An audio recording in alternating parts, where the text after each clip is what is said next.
Yeah.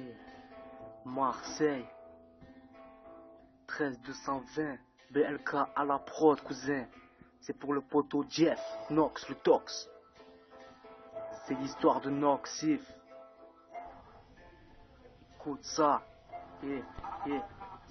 C'est l'histoire de Noxif sur un air bien dramatique. Ça commence en été et on ne sait quand ça se termine. Il a l'air d'être bien, mais au fond il est trop triste. Alors voilà pourquoi en gros il vous écrit ces quelques lignes. S'il a commencé à rapper, c'est pour pouvoir vous raconter cette histoire d'un mec entraîné entre le bon et le mauvais. Il attend toujours que la vie lui fasse un signe, car il sait bien que la vie au fond est un peu trop stupide. Il essaie de se ranger, mais pour se ranger faut être honnête. Malgré son désespoir, il met malgré tous ses sons sur le net. Il a des rêves que la nuit lui fournit, mais dans sa vie merdique tu sais rien ne lui est acquis. Il avance comme une fourmi au lieu d'avancer comme un pitch. Il a la rage en décalage, cela lui donne des rhumatismes.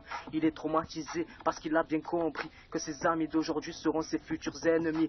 Il porte la capuche ainsi que le survêt. Il fume des joints pour pouvoir évacuer tout son stress. La vie est trop courte, mais elle va trop vite, alors il court après le bonheur en enchaînant des rimes. Il ne veut pas partir sans s'être concerté, car aujourd'hui tu vis et tu meurs dans toutes les allées. S'il a pu le go de vie, c'est parce que le sang l'a dégoûté. Faire de l'argent sale, ça c'est sûr qu'il y a déjà pensé. Il voulait tout arrêter, mais les bouches se retrouvent fières, alors il remonte la pente et écrit des textes malhonnêtes. S'il veut vous le chanter, crois-moi il le fera, car pour lui le peura c'est pas juste une histoire comme ça, une passion, des lignes, une drogue, des rimes. Il ne s'arrêtera pas d'écrire tant que le navire navigue sur la route de la vie. Il a rencontré beaucoup d'obstacles, donc voilà pourquoi aujourd'hui je vous raconte cette histoire. L'histoire de ce mec perturbé et trop pensif, qui veut plus tard sur un yacht bord des récifs, sans crédit, tout avoir payé en liquide. Mais ça aurait pu être vrai si j'aurais pas le caïd. Il suffit de tout pour faire un rien de tout pour changer les choses. Il reste conscient que la vie coule pas comme de l'eau de rose, comme de l'eau de